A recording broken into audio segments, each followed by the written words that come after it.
Right, good afternoon, folks. Welcome back to VP4TV. Welcome to Bill. Welcome to Bedhead. And talking about Bedhead, there are two matches that have appeared on the schedule between last night and me getting home from work today. The first match to mention is the Shibo Bedhead match, which has been scheduled for 7 p.m. tonight. That was the one I was intending to do later on today, but I've since been notified that Shibo cannot make it.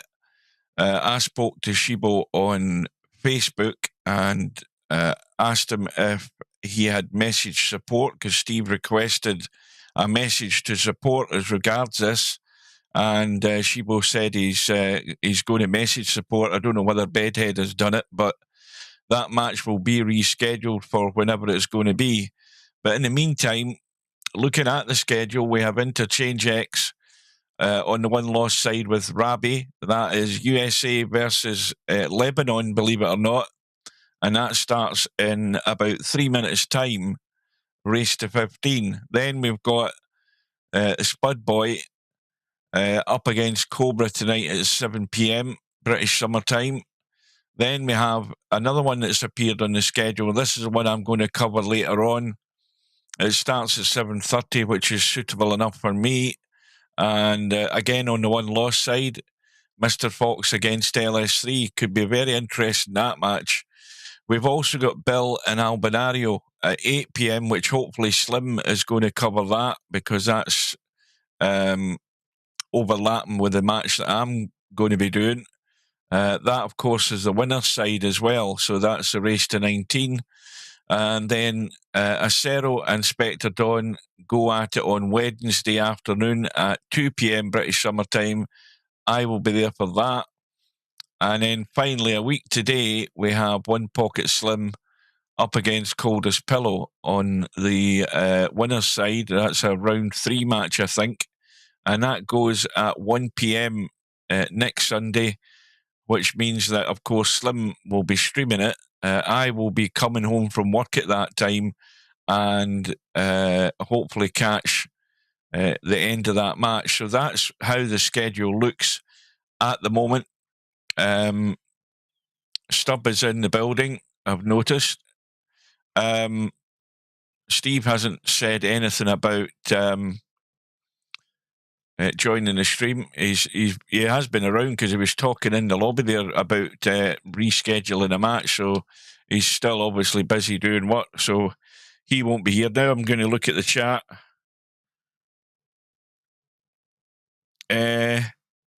No, well, I don't know. I might drop in and have a look at it, but I mean, as I said earlier, previously, there's no doubt it's going to be a bloodbath. I'll give Spud Boy a target to get 2 racks, but no, I will be. I mean, what time does that start again? 7 o'clock.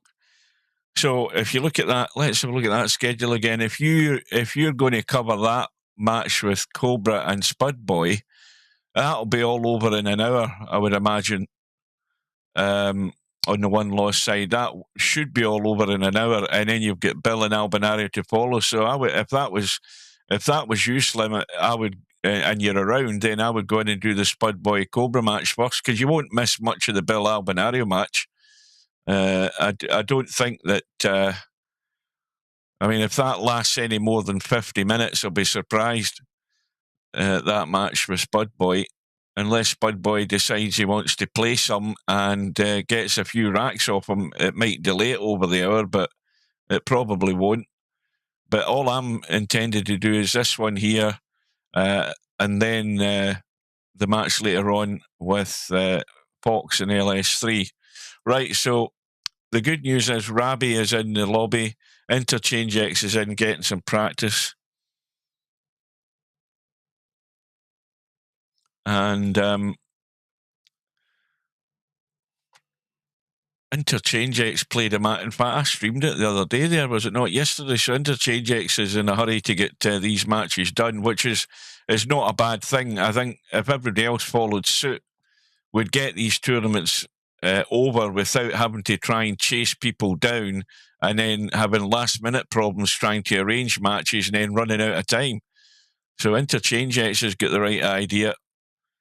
No sooner does he finish one match, he's proposed another one and got it set and ready to go. So I think this is the busiest the schedule will be, because obviously after today and the match coming in the midweek with Acero and Spectre Dawn, the bracket and the schedule is going to thin out very rapidly. So it will. Right, this room should be going up. If it's not already up, let's get in, not hang about. In fact, they're underway in the first rack. Interchangex won the lag. Don't know whether he had a dry break, but Rabih's in. And how often do we say the same thing time and time again? Not a problem in the table. It's all about cue ball.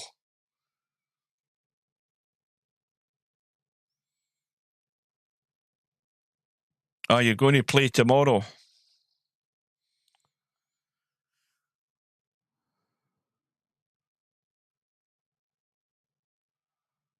I don't think that clashes with anything tomorrow, though, does it? I don't think it does. I don't think anything's on tomorrow night. No, Sunday. Monday. Oh, wait a minute.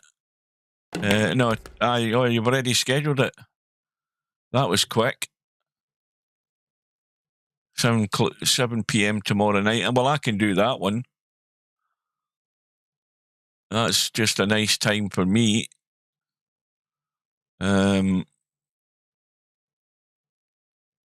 That's about it. Right, let's see if he can get the job done.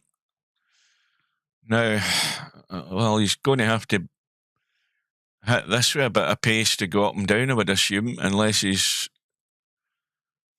I don't know why he was... I think he had a look at the corner there for a second. He can dab it into the corner, but he's going to be further away from the 7, and that'll work.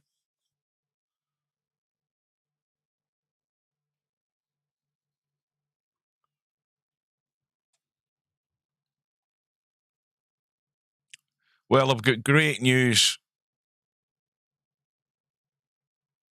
Very good news, but not for anybody here that's not going to be the least bit interested.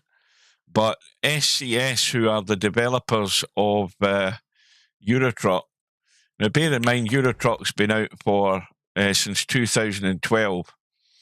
It's got thousands of people still playing it. It's got loads and loads of modders who mod maps and trucks and all sorts of stuff. But what's also been done over the years is people have done mod buses for the game. And there is a passenger mod that you can download, and instead of picking up goods, if you have a bus, you can pick up passengers. But it's a sort of roundabout way of having buses in the game. And because that's been around for years and people have been hounding SCS, the developers, about it, and they've thought about it over the years, but they've done a teaser trailer yesterday, and it's called Next Stop, and it's only about 30 seconds, and it shows you a truck that's parked up side on, and you hear an engine starting, and you think the truck's going to be driving away, but in actual fact, a bus pulls out behind the truck. So SCS are going to be putting buses into the game. Now, the default maps and all the DLC maps for the game have all the cities and big towns have got bus stations already in them. They've been in them for years and years. So the good news is that we're going to have buses in Eurotruck. How exciting is that?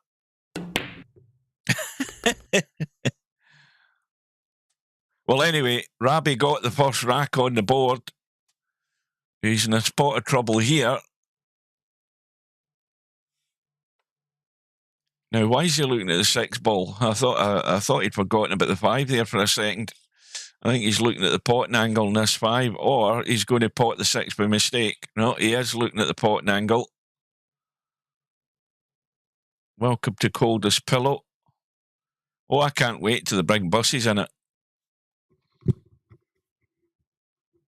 It's going to be a while, though, obviously. It's not going to be tomorrow.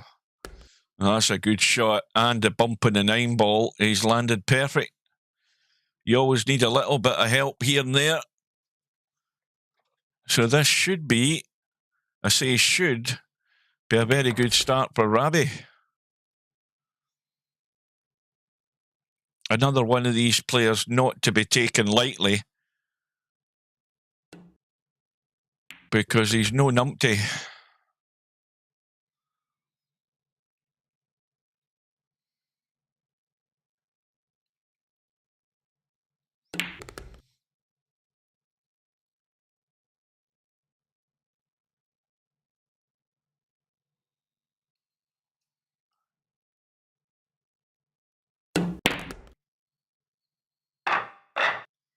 Well, 2-0. Watch the left side pocket, or the right side pocket, I should say, because he's breaking from the left. So that 1 ball again fell short on the top side of the right side pocket. The break is dry. And I think the bank is on. Yeah, well, it's tight. But it does go. It will sneak past that 4 ball. I don't know whether he's playing it, but it is available. And he's trying to keep it tight, which is almost worked out. Not enough of the 1 ball to pot it. In fact, it's very, very thin. So, oh, and he's kicked it in. That's handy. But he can't sneak the 2 past the 4. Or can he? Let me have a look. Well, it'd be delicate, this, to actually push that and still hold behind the 4 on the right side of the 4. That shot, I think, is on, but it's touchy to get that 2 ball to a rail. Yeah, and he's played it all wrong. Played it all wrong.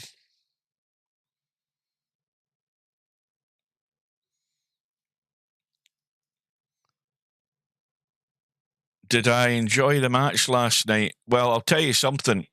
I'll say this. As far as Inter Milan were concerned, I think if Paris Saint-Germain were really on it, I think they could have scored at will. It seemed to me that when they got the goals, they just went up and scored.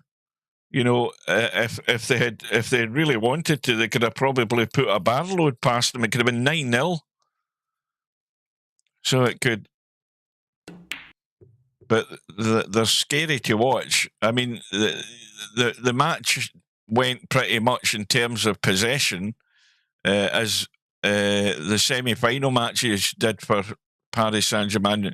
They're all over the other team, and Inter Milan were struggling to even keep possession. So goals were inevitable. They've got some talent, but that's what spending hundreds of millions of pounds or euros does. That's been their ambition for a number of years, to win that thing. And then, of course, what happens is you look at the news today and the bloody French fans are all rioting in Paris. 2 people have been killed. I mean, how dumb is that? A boy gets stabbed and a guy get run over by a car. He was on his scooter bike or whatever the hell it was, and he get ran over by a car. I mean, what the hell is it with these French guys? I mean, I'm all for celebrating a win, but I mean, setting fire and fighting with the police, bloody riots all over the place.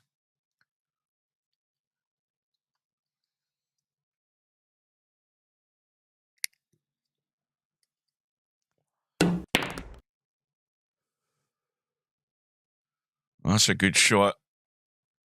And again, this is a good table. He's got to. If he gets fairly straight in the 5, he can just drop through for the 6 into the left side pocket. This is a very good table to get out on again. I mean, he's sitting pretty here. He's just got to watch how he finishes on the 5, and that's pretty nigh perfect. So this is just a little roll through, but not too far, because you want the angle to be sort of cutting that 6 into that left side pocket, and then you're guaranteed you're on the 7. You don't want to go too far, and you don't want to go too short. Got to watch the cue ball.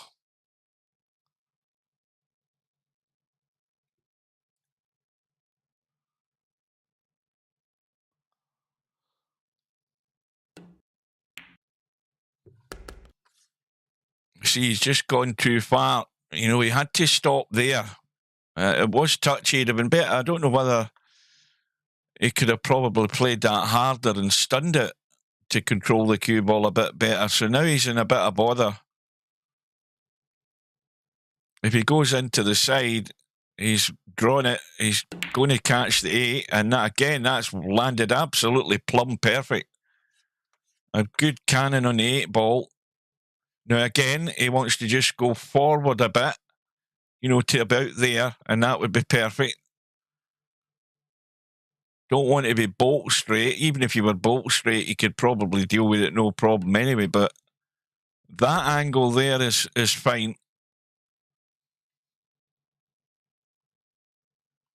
9 ball comfortably off the rail. And,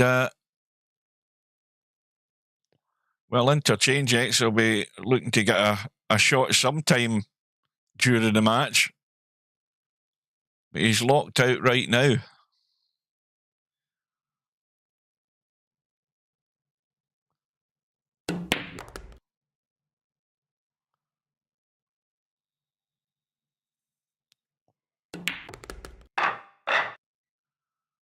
Well, the perfect start. Can't argue with that.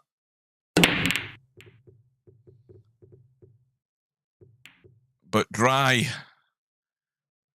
Now, the 1 ball obviously goes in off the 8 ball. But that isn't the problem. The problem's the 2 ball. He's got to get the cue ball just back across the table. I mean, that's a huge pocket, that side pocket. Big chunk of the 8 ball, and the 1 ball's got to drop. Even if it doesn't go in clean. Well, it has gone. And he's landed nicely on the 2, albeit maybe just slightly the wrong angle. But he should definitely be having a shot in the 3. Just nip back.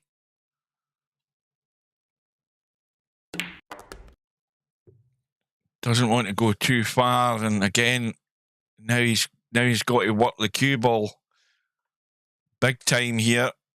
Got to get right into this to nip it to the rail on the right side and come out. I mean that's he's just got the draw and the control. Played that perfect as well. Now, can he follow through and get himself off the mark? We might have a pretty good match on here, folks.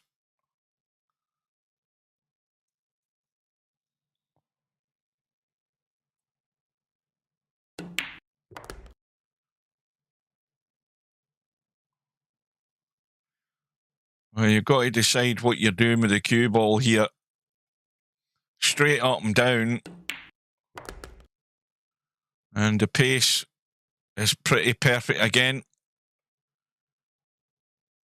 Now, ideally, you want to get the top side of the 8 ball or sort of parallel.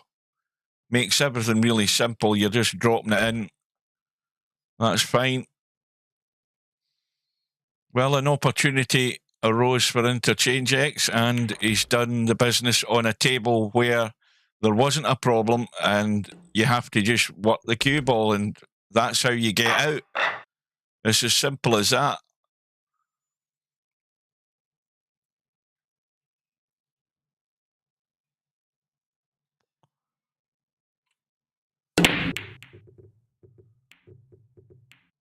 But again, wanting that follow-up rack, and it ain't coming. Now, there could be a bit of nasty business going on here, the way these balls are sitting.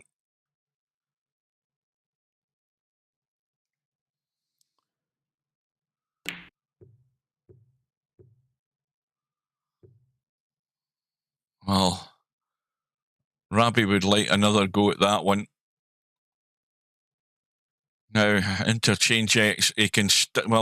I think he can get enough of the cue ball. He's close to the rail, but if he jacks up, he can stun this in with pace and try and stun across and bump the 5 and 2 and maybe get a bit of luck here. Well, he missed the pot. Oh, and he's teed it up here for Rabih. I mean, he had the right idea, obviously, trying to free up the 2 ball. But this angle that Rabih's got in the 1 is perfect for the 2 into the right side. And the big test is going to be if he gets as far as the 4 ball, coming back down here for the 5. That's the one that will win the rack.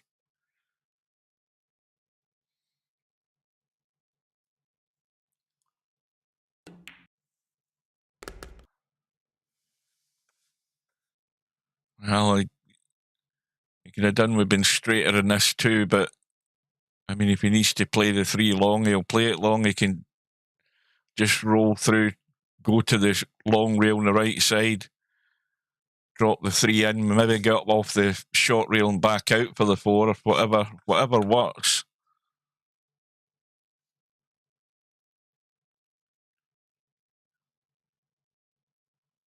Yorkshire wrap. Now, what the hell's a Yorkshire wrap? You can't just tell me a Yorkshire wrap. You've got to give me what the ingredients are. What does it consist of?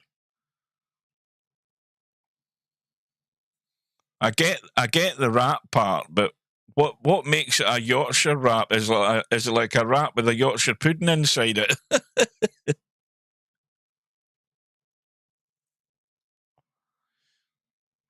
Well, I'll tell you one thing he doesn't want to do. He doesn't want to come down the left side for this 5 ball. Now, he wants to be getting an angle, and he can spin this up and go 3 rails. He's got to spin it. He's checking it. He's checking it with right English. Well, I have no idea what Rabih thought he was doing there, because that was never on. That was never on. Why did he put right English on it? Was he going to leave the bedhead cut somewhere up here in a 5 ball? Why didn't he? He had enough to spin that up, loads of left, and get it fizzing down into this corner. I can't believe he saw a shot like that. I've no doubt that the 3 railer was on to get to that 5 ball. And he's going to fluke the 6. Where's the cue ball going? Ta-da! Well, that's what you get for playing the wrong shot, Rabih. So that's the first sort of blunder or wrong shot choice that we've seen from Rabih. He could have been out there if he'd played a good one, but as far as I'm concerned, he played it all wrong. I'm doing this one, good afternoon, and I'm doing the LS3 Mr. Fox one later on. Slim will be around to do the what the hell one is it? It's 8 o'clock again. I keep forgetting. Somebody will know. Is it Albinario? Bill and Albinario, I think it is. He'll be doing that one at 8 o'clock. Well, how many is that going to cost Rabih, that mistake?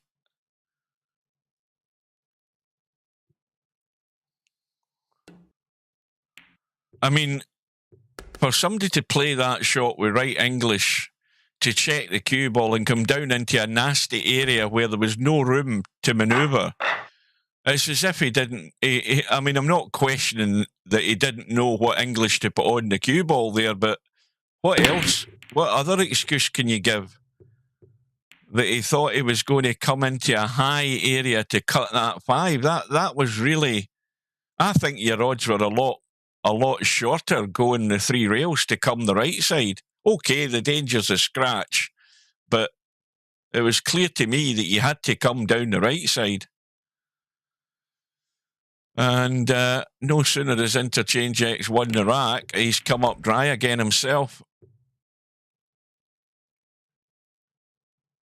And Rabih's got another problem here. He can get the 2 and he can get the 3. And look where the 4 is. Now, if he comes off the rail and leaves himself straight, then it's a test of draw control in the cue ball to come back for the 4. So this is by no means simple. And the cue balls come way out into the table. And, well, the problem is there's traffic in the way up that top end of the table where the 5 and 9 are. There's traffic to try and manoeuvre the cue ball. Again, the craziest shot is to blast this in with left English and stun to the rail and fizz it around to come down there. That's the acrobatic way of doing it, to try and get the short side of the 4. But there's traffic in the way. You're bound to hit something. And you might even get into it too much and hit the 8 first of all, and it wouldn't work that way either. So, yeah, that was... I mean, the shot I was talking about was on, and it would only have been on if you had actually missed the 8, the spin took hold, and you went between the 9 and the 5. It would have been really ambitious. And if he's going to try and cut this, the scratch is on. If he's cutting this to the right pocket.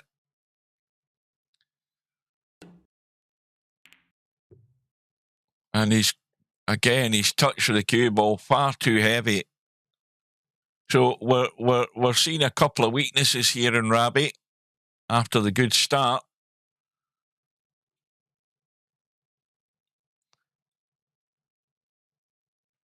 Yeah, I'm not really I mean, yes, he checked the cue ball, but I can only think, Bedhead, that he was trying to leave the cue ball. Remember, this 5 ball was tight with another ball. He was trying to leave a thin cut. To me, that was never really on that shot. I think his odds were cut very, very, very, very long odds to get anywhere good in that 5 ball doing what he did. But that's how you win and lose, by making the right and wrong shot choice. You've got to try and improve your odds to get to that next ball. Now, that's a good cut. Well, he's going inside the 6. Now, if he just rolls this in dead weight, he's got to be the short side of the 7. He just lets this cue ball run out. If you look at the path the cue ball wants to go, it wants to come across here. And you see now he's trying to stunt in and come out the other way. I keep going on about taking your medicine. When you start trying to do great things with the cue ball, you've got to know your limitations. Fair play to him for trying that and getting on the 7, but you've still got to get the pot. And Interchangex is struggling for pots now. Well, after the good start, it's sort of beginning to go downhill rather rapidly here.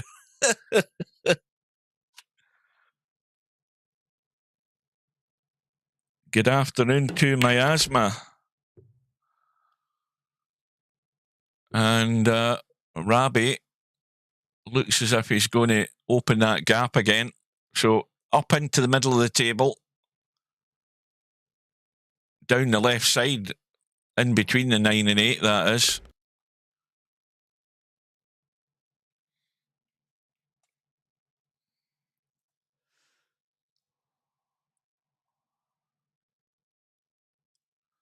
Yeah, well, he was looking good, but he's made a couple of, again, commentator tactical genius point of view, this is. He's made the wrong sort of shot choices for my liking in the last couple of visits. That needs to keep running.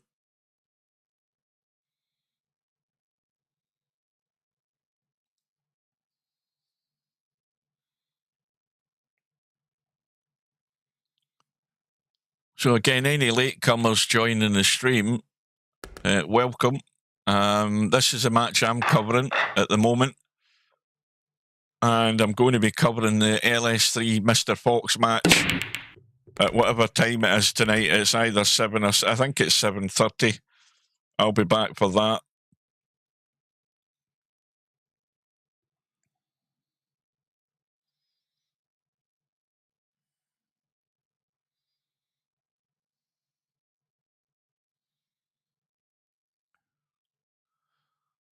By the way, somebody said Steve was on holiday. He was in the lobby. He spoke about that Shibo bedhead match. So he's obviously, if he's on holiday, he's got the laptop with him. Then, if he's out of town.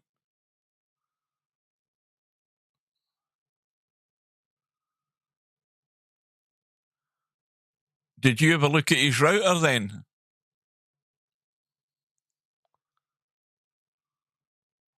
Is that what we're talking about? No problems this week.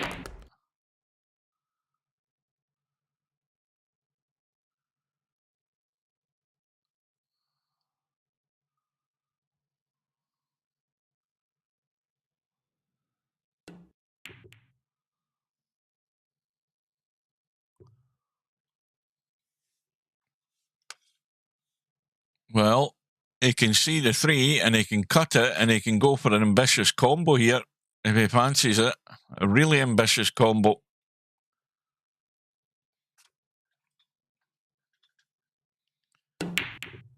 Yeah, he had a blast at it. Now he needs to get lucky, and I think he's got lucky. He's got very lucky. Extremely lucky.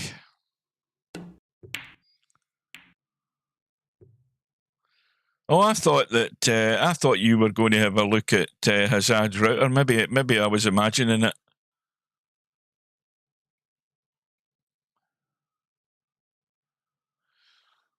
So here we go again. A perfectly good table, and it's all about this first shot, getting around the corner and up onto that 4 ball.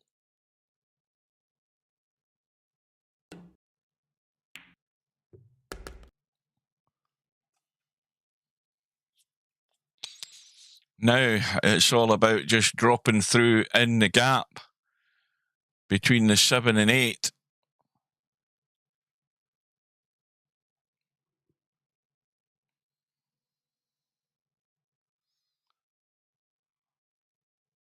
So he said it's sorted now. Well, that's good to hear if that's the case. I don't know whether he did try and update his firmware.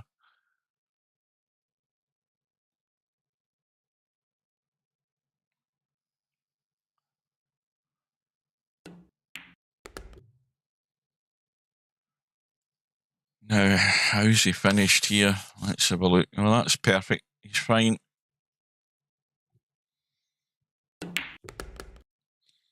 See, he just bottled out and actually played the shot. He didn't get into the cue ball.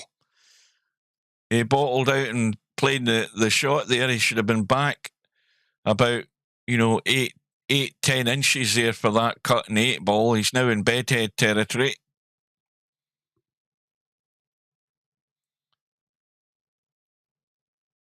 I think that's like an infectious disease, the bedhead cut. I think, especially when bedhead's watching the damn thing, I think people get infected with it, and they end up leaving a lot more bedhead cuts than they should than they would normally.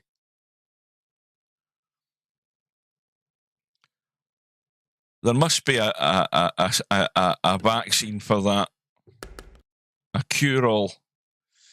But anyway, Rabih won't be caring. He's got the job done, and he's back to a 3-rack lead.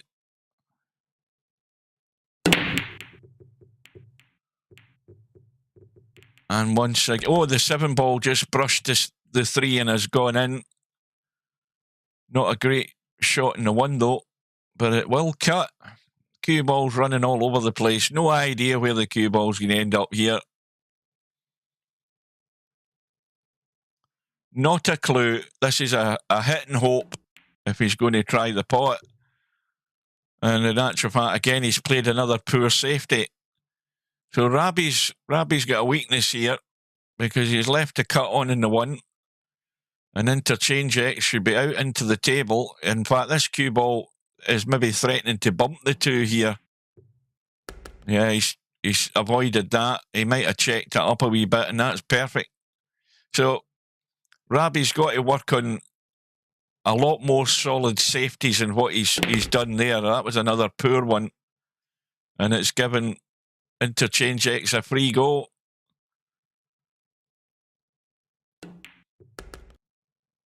Needs that angle on the 5 just to come up the table, and he should be good.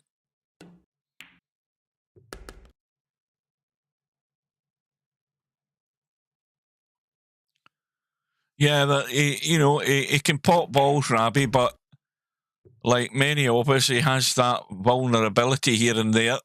We've seen evidence of it.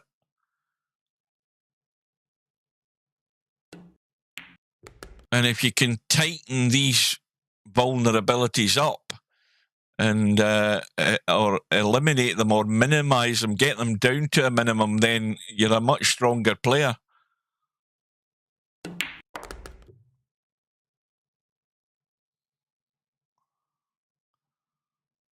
So this will be a relief for Interchangex. Again, it all came about from a poor safety from Rabih, and these are the ones that are painful to watch.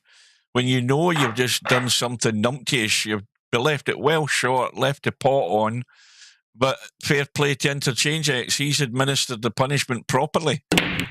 Took the rack out, looking for a follow-up. 2 balls going to nip the side. No, it isn't.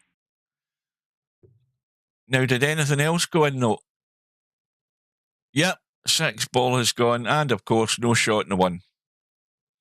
Just when you need a break, you get jack.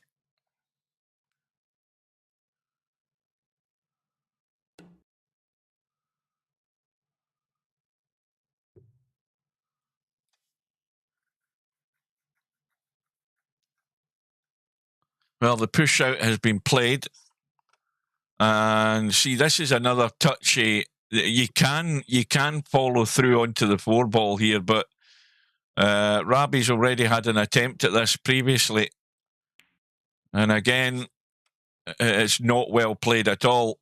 That's 2 attempts he's had at doing that sort of shot, and the touch isn't quite good enough. And again, he's left Interchangex a table here.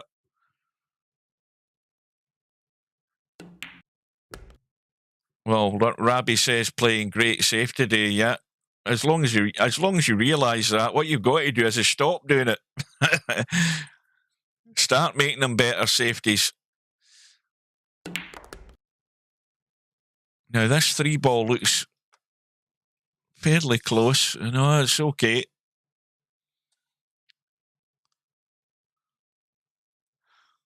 Well, if you don't do much with the cue ball, you're heading up towards the 4. And that needs to keep running.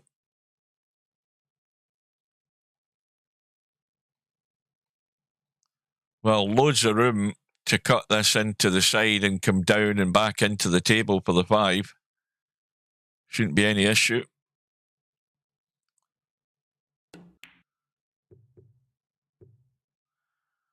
Well, commentators cuss. He's missed the cut in the 4 into the side. That is a bit of a howler.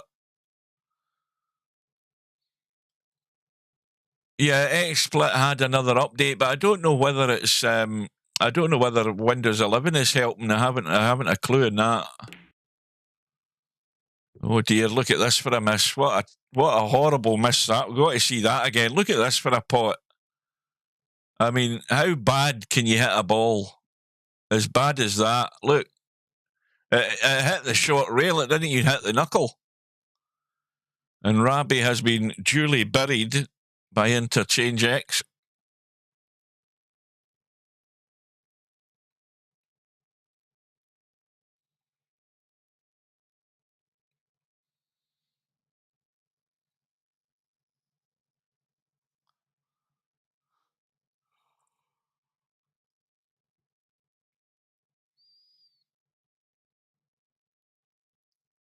Well, there's the 2 railer round the back of the 5 to get to the 4.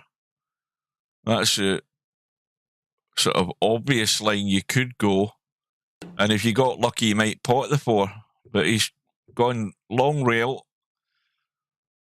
But everything's now in play. So Interchangex can get back to within 1. And if he gets a good follow-up break, we might be all square.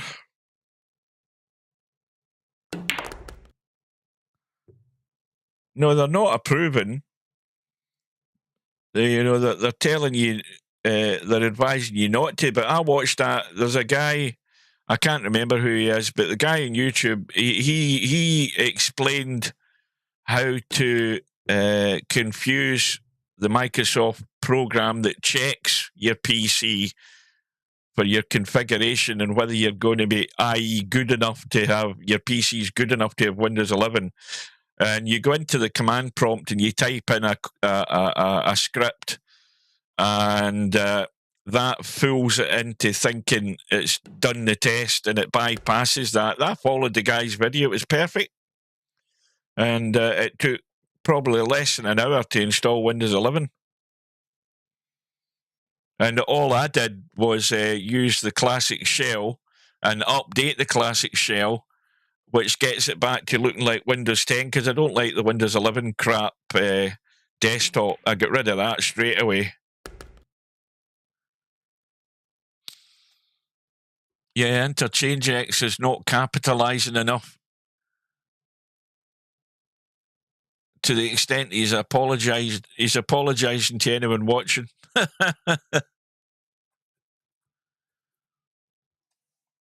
So the mistakes came in a barrel load since those first 2-3 racks. Right, see you later.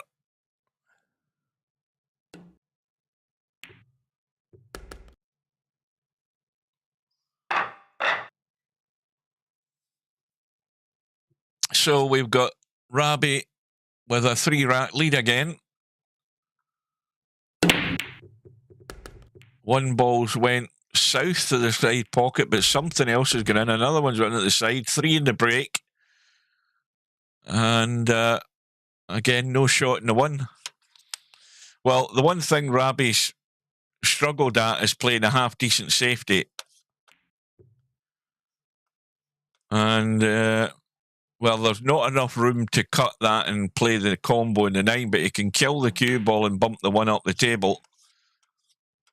But he didn't intend the 1 to bump the 7.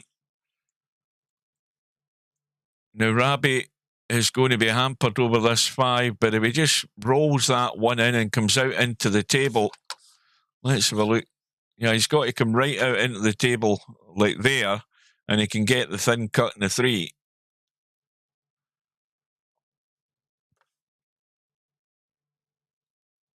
So this is about controlling the pace in the cue ball again, unless you intend to go 2 rails to come out. Now, that looks perfect. Now, this is where you've got to get lucky here. The thin cut is fine. He's going to catch something of the 5 ball, probably. And now he needs a roll of the ball. And that'll work. That will do. You always need to get a roll of the ball. You never quite know where that's going to end up. But now, if he's going to cut this in and go forward to the short rail, the 7 ball might be in the way.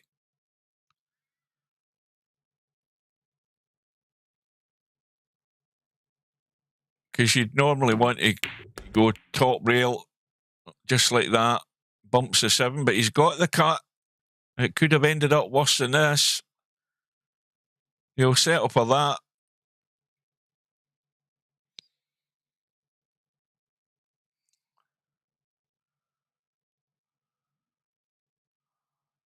I need a quick drink. I need to top up my liquid content here.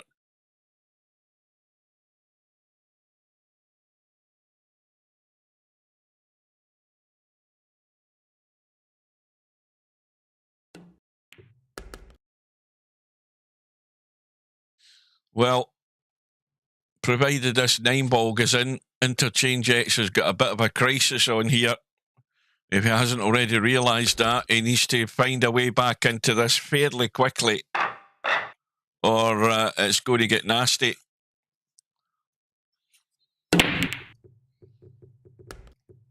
And there's the first bit of assistance he's going to get. Scratch the break and look at the table. Well, the only danger is the 6 ball. I say it's the danger because when he pots the 1 and 2, and provided he's half decent on the 3, you would assume that he's wanting to cut the 3 and come out. He's got to leave it short on the 4, because if he goes too far, he could be interfering with that 6 ball. He's just got to be careful in that. And he's got himself, well, he can pinch a wee bit of an angle here, maybe, to try and get out. Yeah, he's just letting it run and spin out, and that'll do it. That's called taking your medicine, just getting yourself into that spot, and you can come around the back of the 6. Well, he needs to hit that harder than that, though. He's bottled out there. I think he was scared of the 8 ball there.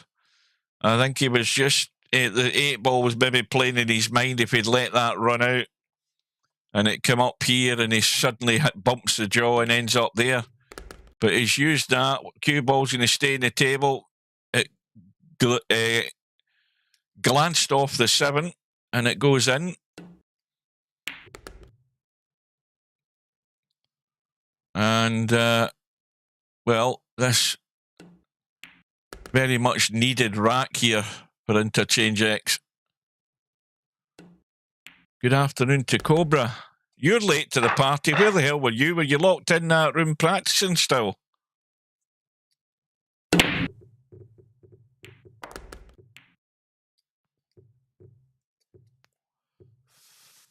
Well, something went.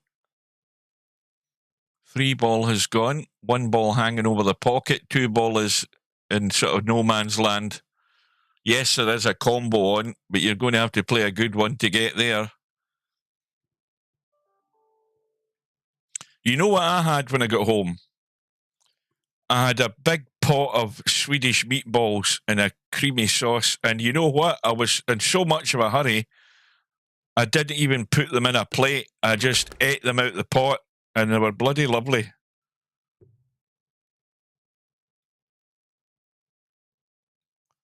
Well, this is no good in terms of potting the 2. He's trying to duck. I don't know whether the cue ball's got the legs. Where's the 2 going? I think he might be okay. Yep, he'll settle for that.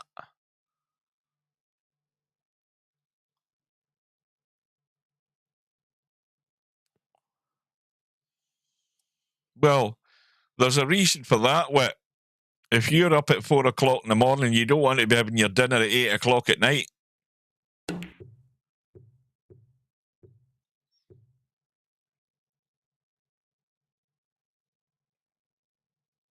That's why I don't have anything to eat after 5 o'clock. I've usually had my dinner by then.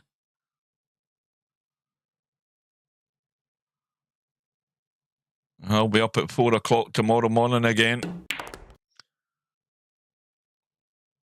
Well, Interchangex, again, no need to say, but look at the table. You've got to get out.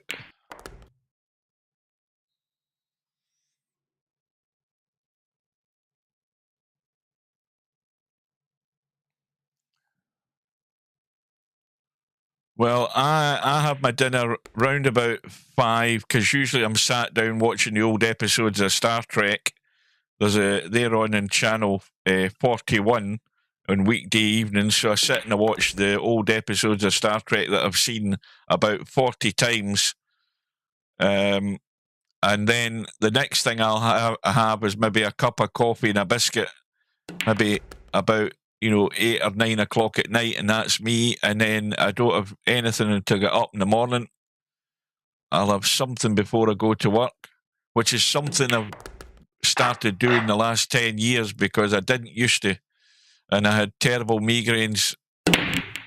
Sometimes I would never have anything in my stomach till like 2:30 in the afternoon back in the day, and I paid the price for that. So I did. But now I never leave the house in an empty stomach.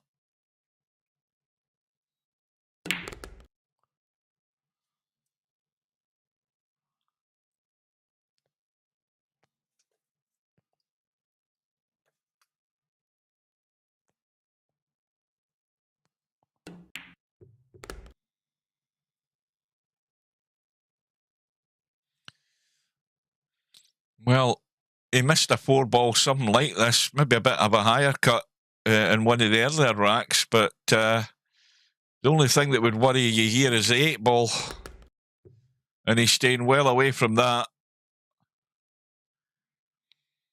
Well, Interchangex, is he about to get right back into this match? Checking up again slightly. All the room in the world on the right side here. All the room. He just needs to get high enough up to make this comfortable. And that's comfortable enough. That's perfect.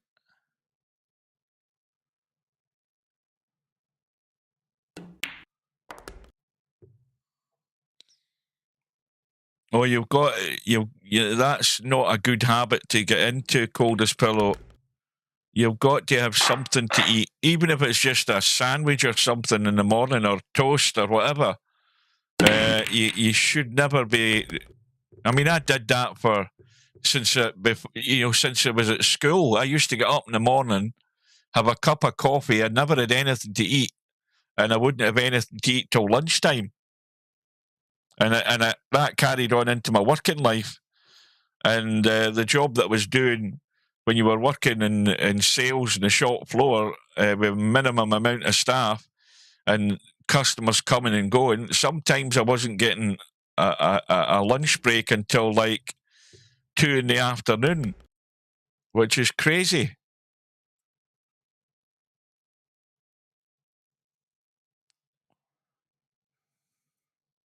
Doesn't matter what it is, you've got to have something, a slice of toast or whatever, with a cup of tea or a cup of coffee before you go out. And it's a habit you should get into.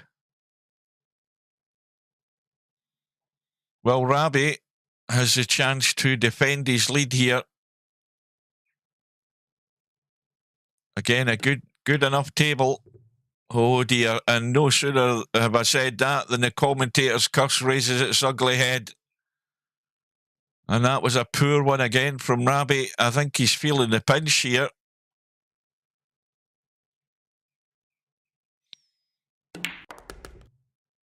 Yeah, breakfast and a butty or whatever.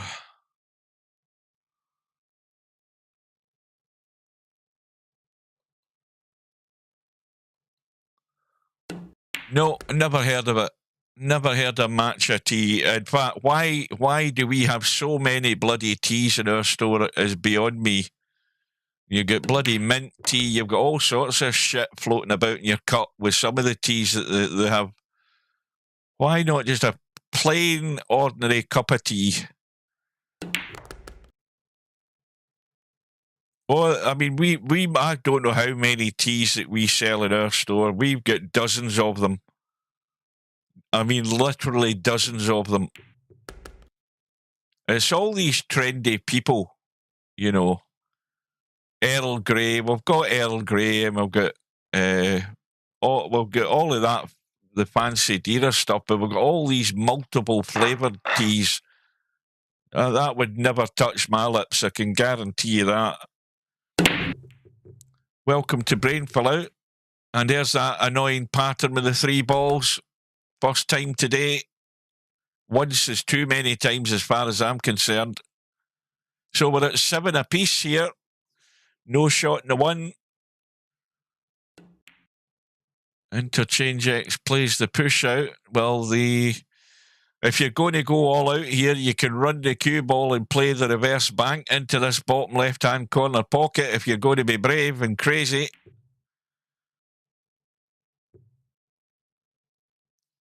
But Rabih gets a little nudge off the knuckle. An easy hit for Interchangex. Watch the cue ball, though. He's come off the back of the 1, and that's the usual thing that happens whenever you come off the back of a ball on that top rail. Cue ball's only going to go one direction. Boom, there it goes. So here we go again, the exercise with the table as it is, getting out. Now, the 6 ball, as usual, doesn't go into the corner. it goes into the side.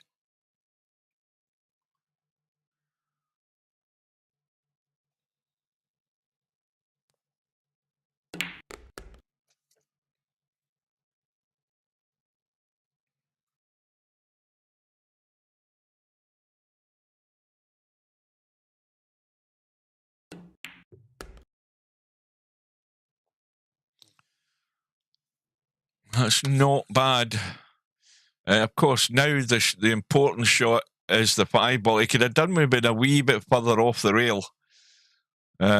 He should know that that 6-ball goes into the side. So it's all about if he can stun this inning. Say he landed there in the 5-ball. If he lands there in the 5-ball, he's perfect to drop round the back end of that 6. 6 100% goes into the left side pocket.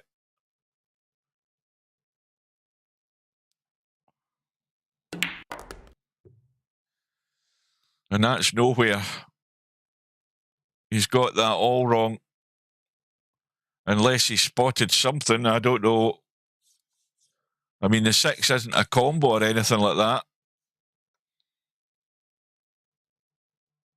But the shot was to get top side of the 5 to come around the back of the 6 there. That should have been the shot. And now he's done Interchangex a favour as far as freeing up the 6-ball, and he's got lucky. He's got very lucky again.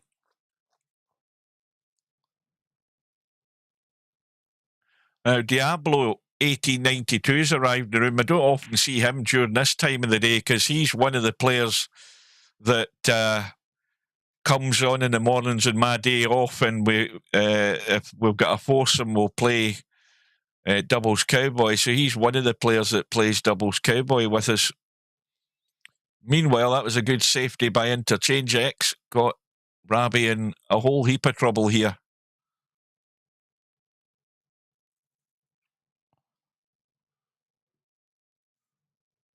Yeah, I lose sleep over that bloody 3-ball pattern because it's so bloody annoying.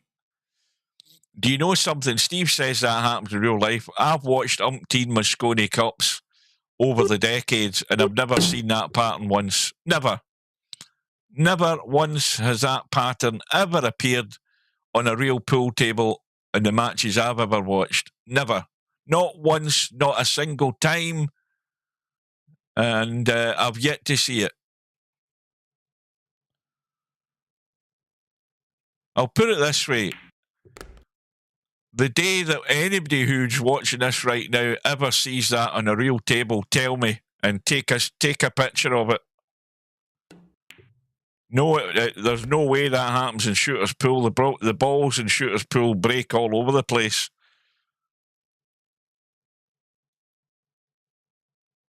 They fly all over the place in Shooter's Pool. There's no way you'll see that pattern in Shooter's Pool. Never.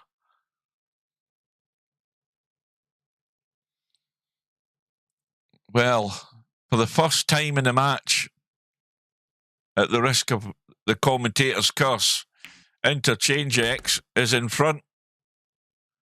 And we're halfway home after, 54 minutes.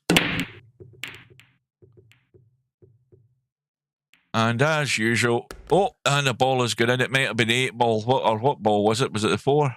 I don't know what ball it was. It was the 8-ball. And he's lying nicely on the 1. Now, this needs a little drawback just to hold the cue ball.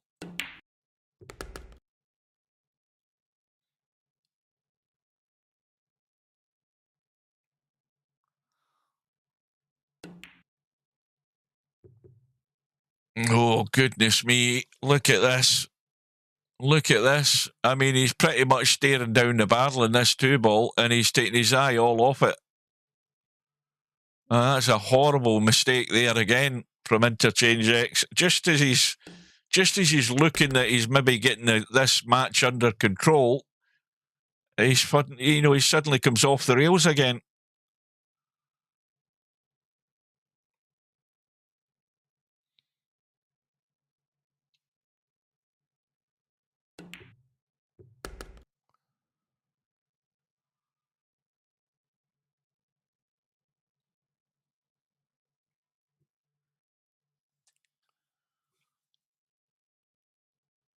Well, this is a tester.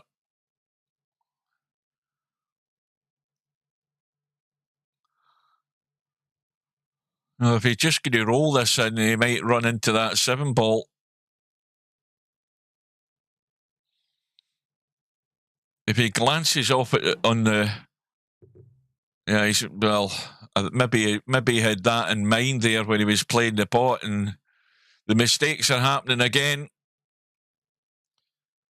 This time, if Interchangex can hold himself together, he's looking at a 2-rack lead here.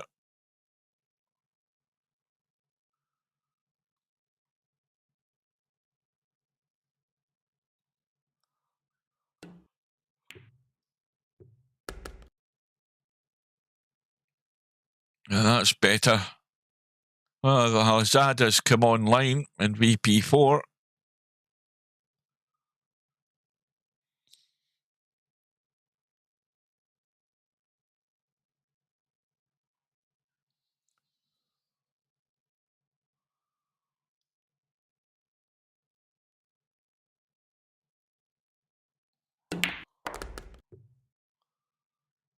That looks good enough to me.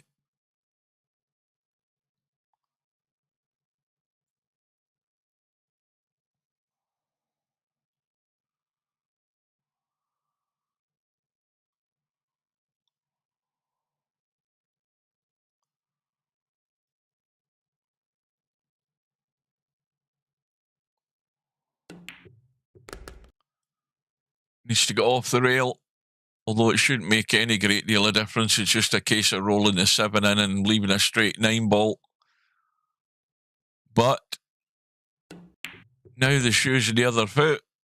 If Interchangex can get a follow-up rack, which is what everybody's been struggling to get here, if he can get a good break and a follow-up, he's going to have a decent lead here coming towards the business end of the match.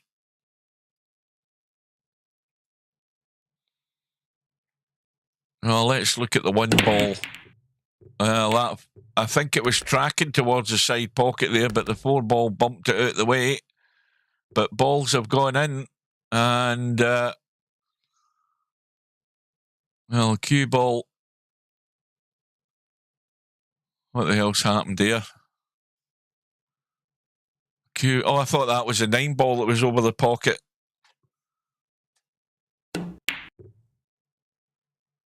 A toughie at distance. And, well, this is another little...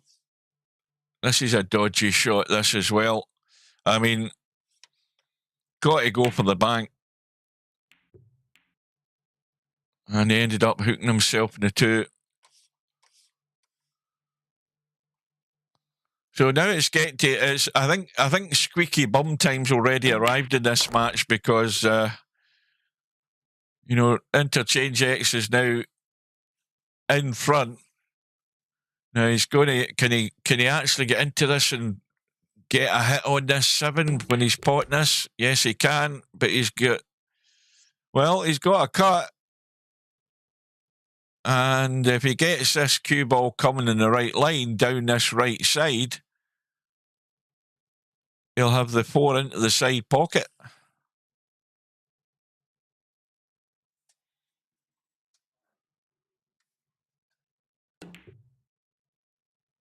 And that will do it. Well, now there's a crisis on here for Rabih. Oh, that hasn't come off great there. I think that might have actually sort of caught the inside of the knuckle there, and it's went funny.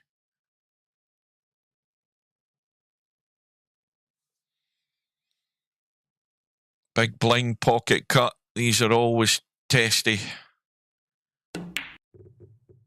And there we go. As soon as you catch those knuckles at that pace, it doesn't go in. And Rabih's been reprieved.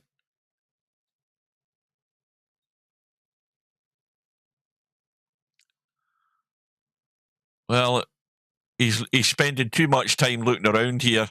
all he has to do is pot the 7 and pot the 8 and get out into the table. You don't want to overthink this sort of stuff. You don't want to be starting looking for problems when there's nothing there. Just get down and get on with it.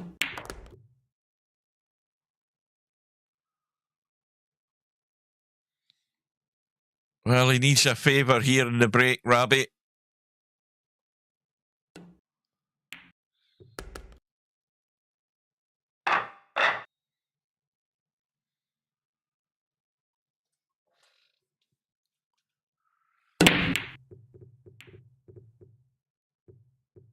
And again, he's not getting it. He's not getting it at all. 4 and 7 might be workable as a combo up top. Quick look at that. No, it's not great. It's not great. And then, of course, the other problem is the 9 ball might interfere if you overhit it trying to get up there.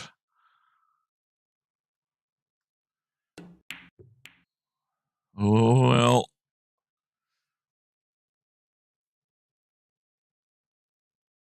And now he's nailed to the rail here, so he's immediately limited by what he can do on this 1 ball. I'm sure he can pot the 1 ball. I think he can get enough of it to pot it. Then again, maybe not. I think he can. I think he can pot that, but he's just going to run up and head up towards the 7 and the 4. And he's not going to have anything great on this 2 ball.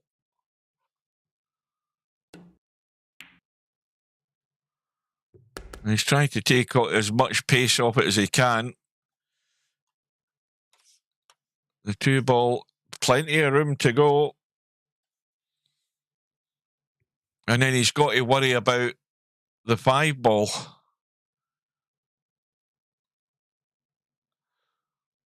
The 5 ball could be a menace here in a minute or two.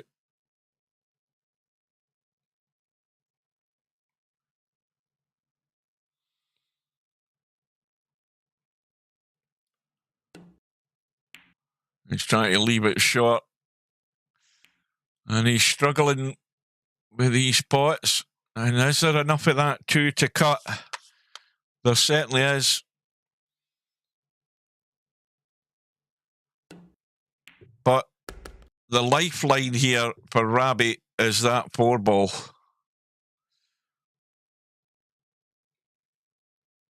There's no doubt that Interchangex can get up the table. I mean, he could. Let me have a look.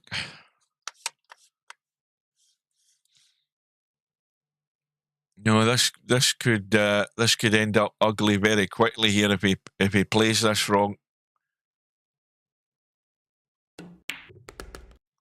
He looks as if. I don't know that he's got enough room for a bank. I think the 7's are in the way.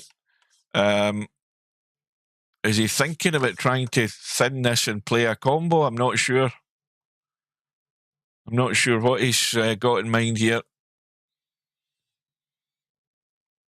But it's a difference between 10, 8 and 9 apiece here.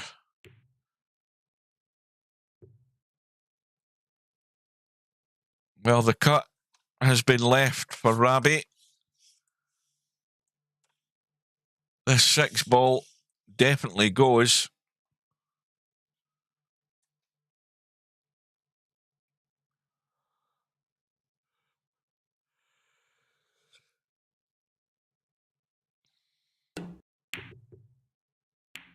But Rabih again struggling with the pot.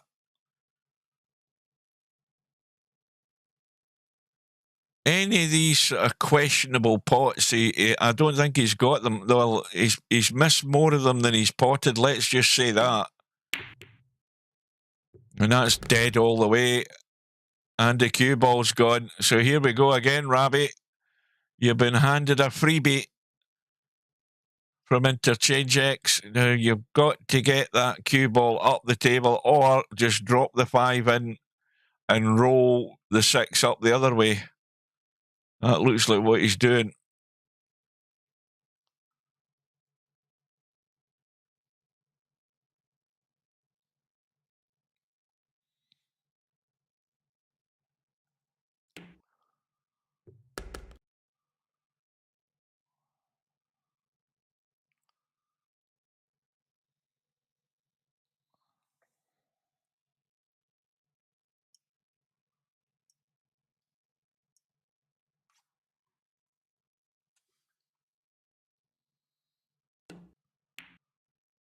He's always going to be stuck to the rail. Has he got any sort of angle? Yes, he has. So he can get this spun out here. Needs to spin out a bit more than that, though. You need to be a wee bit more aggressive than that. I mean, anywhere out in the table, yes, you can still cut it, but you want to make your life just that wee bit easier if you can.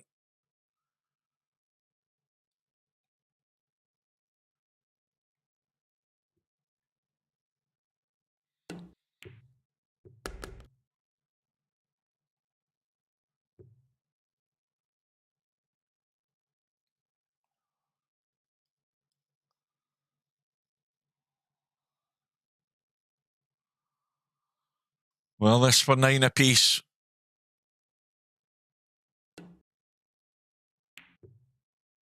And in it goes. Oh, has the match turned again?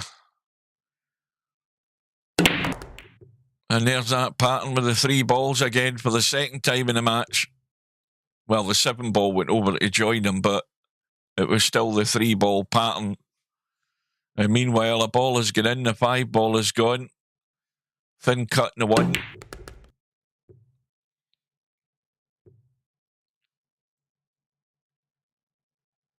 Two ball out into the table for the 3. That seems fairly obvious, but 6 ball is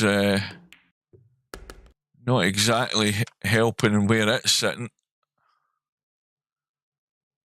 But it's all about the angle in the 4 in terms of, you know, rolling the 4 in and rolling behind the 6 for a shot.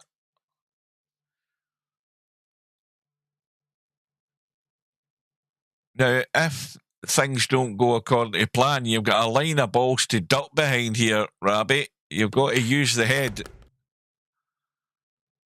And if he starts trying to do acrobatics here and strange stuff, rather than just keeping control of the table, he could end up paying the price himself here, because he's not sitting great in the 4. But if he's trying to overdo things, he might regret it. Or he might get a shot like that. It's worked out a dream. Couldn't ask for anything better than that. He who dares wins, says the crowd. Where's this cue ball going? I think he's fine, but he's going to be a distance from it. Now, again, you look at the 7. If you roll the 7 in and you roll through to there, all you're doing is dinking the 8 in and coming out, going to the rail and up for the 9. So there isn't a problem here. He's come the other way. I don't think I would have done that. He's erring on caution. So now he's got to get that cue ball under control again off this shot. Just giving himself that wee bit more work to do. And this is, he's testing himself doing this. And when you've done this, you've got to then follow through and get the job done. And he's failed again. You see, again, he didn't just see the simple shot. He's trying to get too good, when it was far easier just to roll the ball in and cut the 8. Never a problem. It was, again, he's just trying to do too much unnecessary stuff here. And I'm not. Did Interchangex play that, or did he go for the bank there? Because he was too busy ranting. No, he won't be jumping that.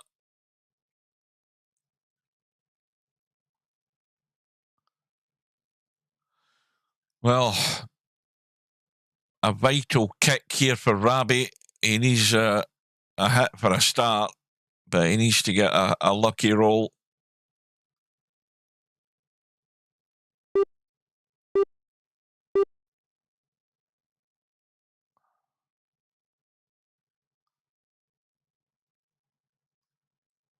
I think that's the first time anybody's used their extension in this match. Well, that was nowhere near it. So Interchangex Looks odds on to be double figures here.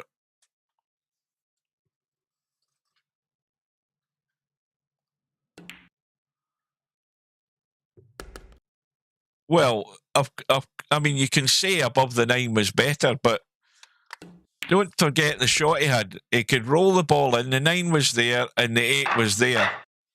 If you roll the ball in, you trust your control, you just dink that 8 in, and you're on the 9. There's that pattern again for the third time.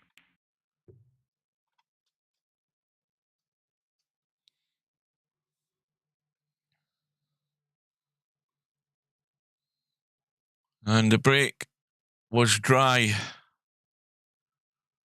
And I'm pretty certain that the 7 ball only goes into the side again. Let's have a look at it this time. Oh no, there's a gap there this time. And the 7 does go into the corner. It's tight, but it does go.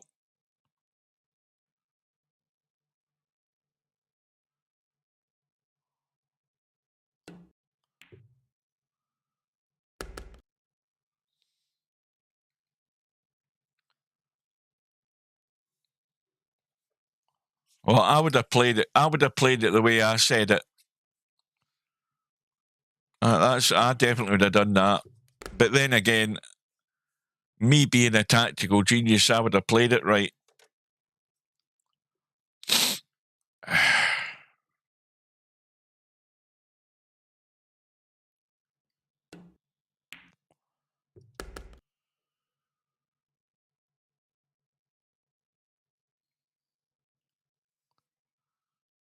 Yeah, you could have dinked that with a wee bit of left-hand English. If you were accomplished enough, you could have easily done that. This 5 ball looks a bit tight. Right, so we've looked at the 7. The 7 goes either way. The angle he's got in the 6 is the wrong way. So now again, if you're not going to try and do anything elaborate, then you can you can roll that in and come through. But his actual fact, he's far too straight now that I look at it. He's got a very slight angle, but if he tries to pinch too much here, again, it can get ugly very quickly.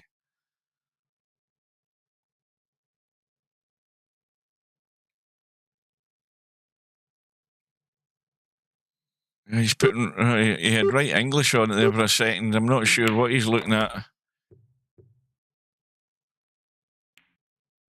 Well, he's on the 7, and it's one of these 50-50 shots. And either way, I don't think he likes either of them.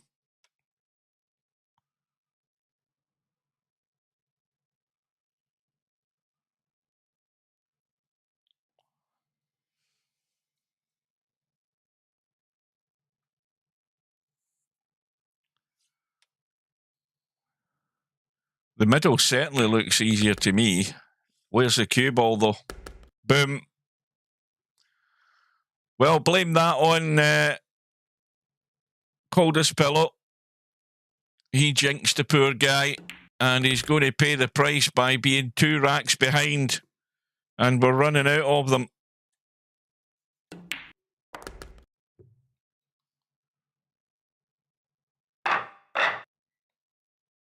Well, that might be very, very costly, especially if Interchangex brake will work, which it isn't. It's dry, but it's safe. And for once, we don't have the 3 ball pattern.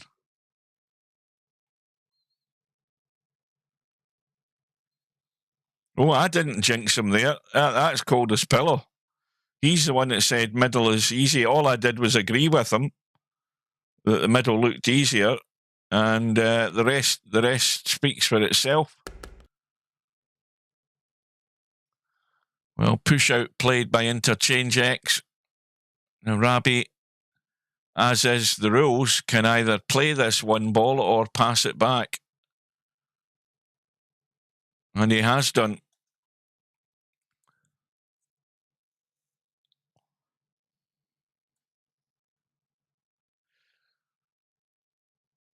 Well, I mean, yes, you're pushing the one ball towards the left-hand corner pocket, but you've got balls up top till he's got that tooth in. That's all wrong. Goodness knows what he was trying there.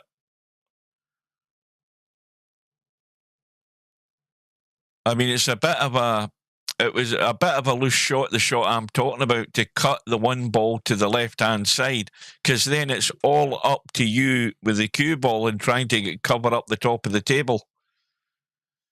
And I think Interchangex is trying to get above that too for it into the side, because it does go. Now, is he going to get a good rub here and drop down onto that 3? It looks good. Or at least the way the cue ball should track. Yeah, he's got the 8 ball full in the face, but he's still got the shot.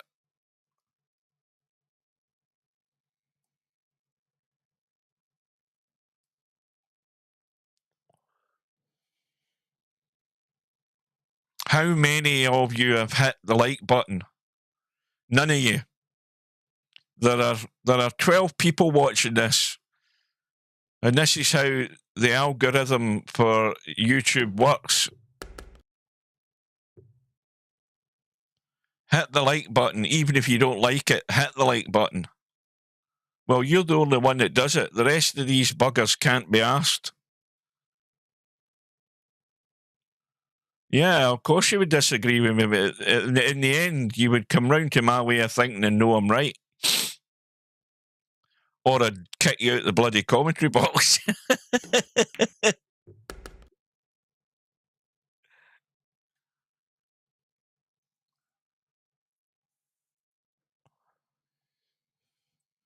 I mean, how many times have I proved Steve wrong? He's supposed to be the expert. In the commentator's eyes, never wrong.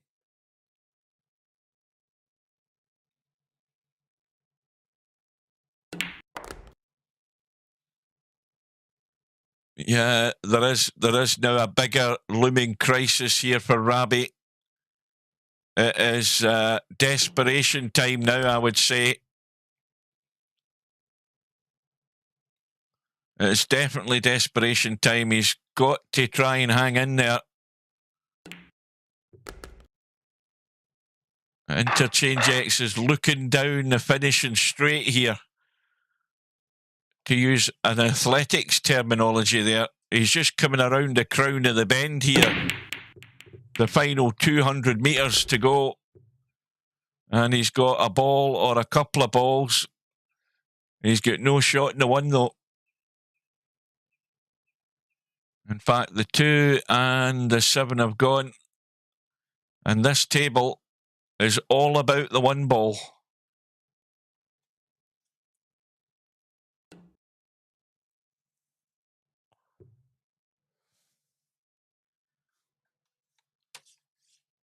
Now, this is where Rabih's been failing. He's going to try and dink this one and nip behind the 9 here. So this is a touchy shot, and he's struggled with these where he's looking for this touch with this mouse control.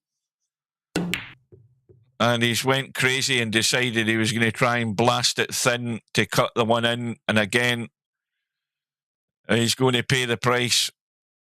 This is just a little dink. In fact, it's ball in hand, of course. And that could be a fatal mistake.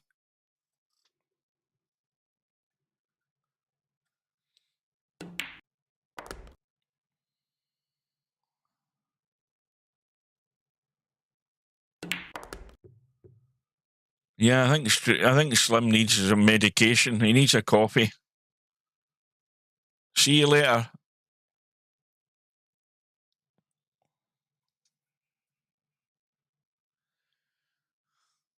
Well, Rabih's just sort of coming apart here at the wrong time when it matters.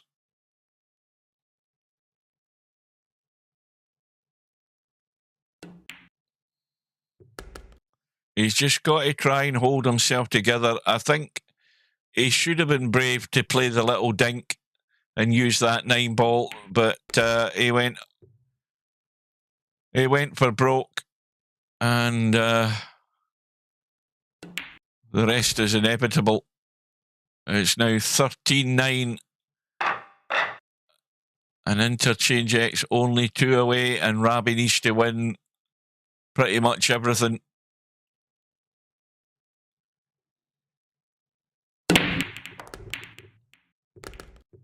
And balls have gone in. One's gone into the side this time.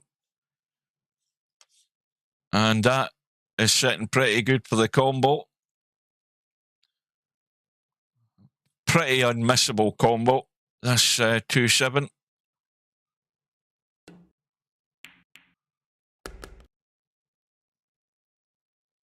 Oh, has he got himself too close to that? Yeah, well, now it's slightly different, but the 3 balls wide open. He's going to have a shot somewhere along the line here. It'd be handy if he bumped to 6. Or miss it like that and bump it in the way back. No, he's going to miss it again. Oh, he has feathered it. Oh, now he's in trouble. Now it's dodgy. Because look where the 4 ball is. Right under the cue. And I think he's not got much to work with. And that is a pretty good shot. That's a good one. Excellent shot.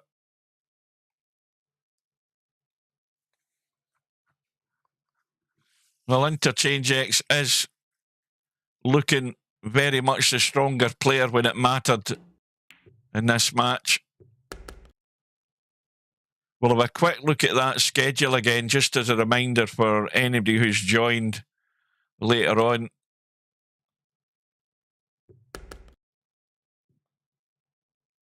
And then I'm off for a coffee. Interchangex has just had that wee bit more about him in this match. You know, after the ropey start that he had, the strong start from Rabih, Interchangex got himself back in it. Mistakes were happening from both players, but Interchangex has sort of got that under control a bit more, and Rabih sort of drifted out of it.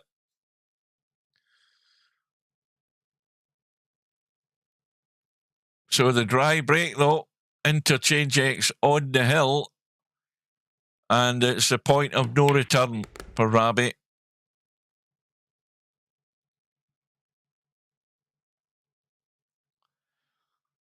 Well, the angle in the 2 ball isn't necessarily ideal. He's grazed he's grazed the correct side of the 6 ball, and that's got him good in the 3. Now, what does he do with the 4? Because this might be looking at trying to come up with some sort of safety here and juiced it up with a spin. Let's have a look. What's he got here? Oh, he can easily cheat the pocket. The problem there is the pace he has to play this at. The 6 ball could be hooking him. He's got to be thinking about what he's doing here. Yes, you can nuss-made that 4 ball past the 8, but you've got to watch the cue ball. And he's out and he's on the 5.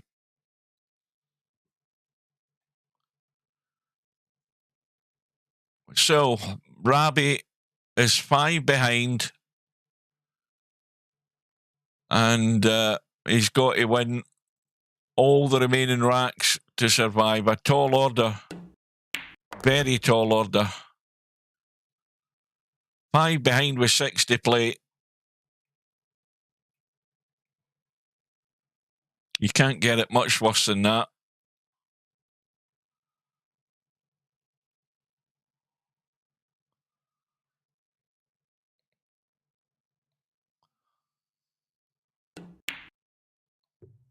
Oh, no. Oh, no.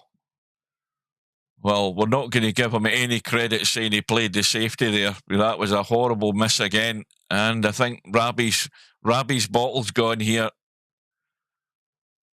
He's choking at the wrong times here, Rabih.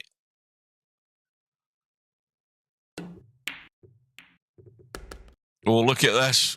Look at this. Well, the only thing that isn't good is the way he's ended up with the 6. He's fluked, I think, the 8 ball it was that got nudged in.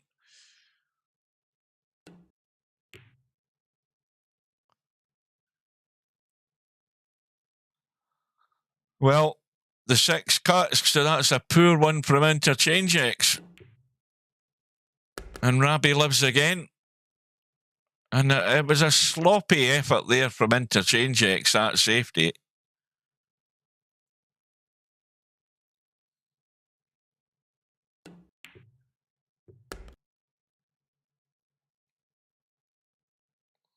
Well, I think anything's missable now here.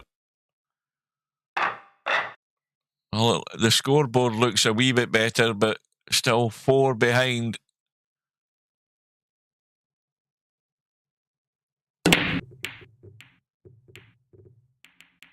Five balls gone in.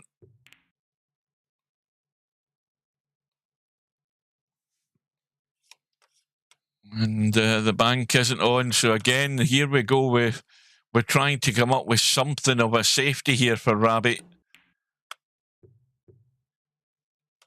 Now this time he's got it. Not a difficult hit. You mean you can go inside there, and I mean if you even catch the edge of that, you might cut this into the side pocket. You never know. It might go in off the 9. Hang on a minute. Hang on a minute. We've got a combo on here every day of the week. This is going in. Can't miss this. This has got to go. That one ball's only going to go in one direction. It's going to knock the 9 in. Well, there's a bonus. A quickie. And you never know. One ball tried. The 4 balls get in. Something went into the bottom left. It might have been the 9 balls went into the bottom left. So it'll come back up. And he's again in between shots in the 1 ball, though. He needs something where it's sort of laid in a plate for him to get him really started here. And this is now got him scratching his head what to do, because look at the table. If he can't keep this 1 ball safe and doesn't leave Interchangex a shot here, it could be all over. I mean, yes, it pots. No doubt about that. But it is squeaky bum time here.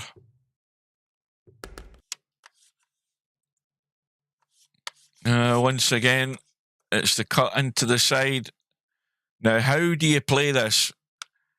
Do you play this and just let it roll out because you could end up hooking behind the 9? Or do you play and hope you bump the 9? Let's see. In fact, I don't think this is hitting the 9. I don't think this is anywhere near the 9. Or is it? I think it might get close to it. And it has bumped the 9. Oh, and he's killed the 5 ball in the process. Oh, dear. Well, yes, the 5 ball goes. But look at where the 4 ball is. And he's hampered over the 7. And this, again, could go downhill very quickly here, this shot.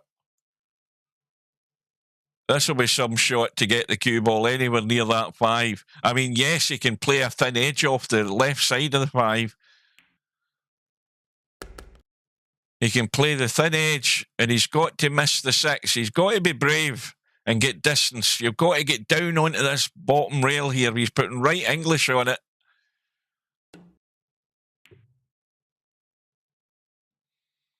Well, the only problem is he's not got the distance, because the distance is the one that makes it a lot more difficult for Interchangex. He can just roll on top of the 5 here and do nothing. He's looking at getting dirty here and trying to spin round the back of the 9. Is he getting there? Oh, he is. He is. And I think the one mistake that Rabih made there was not being brave enough and hitting that thin and getting the pace to get up the table away from that area. And he's paid the price there.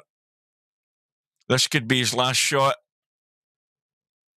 Above all, you've got to hit it.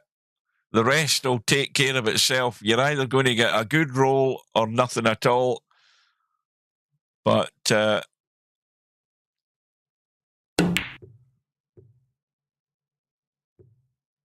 he ain't getting it. Oh, is that Postecoglou booted out the door, is it?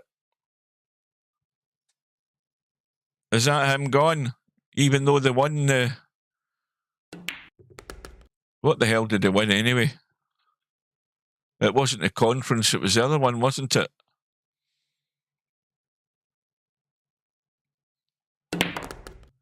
Well, it wasn't the fact that they won that. They were crap during the league season. They dumped 10 defeats, didn't they? Probably about nearly 20 defeats. I don't think it was as bad as Man United, but it wasn't far off it.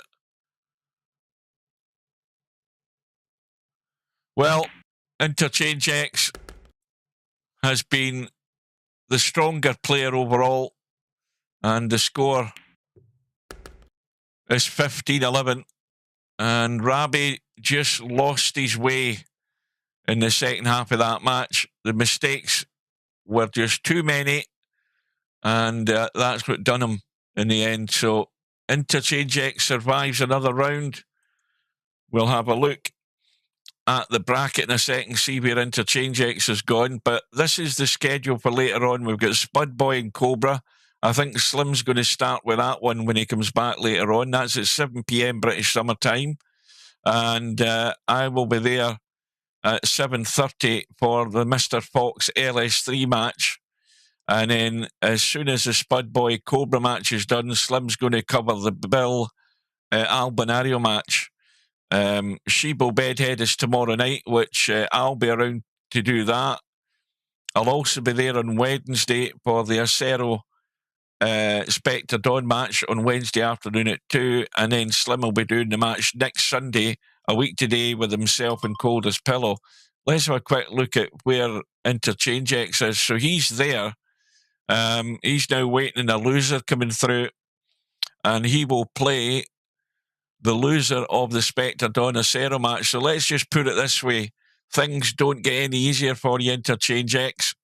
It's going to be a step up in the next round.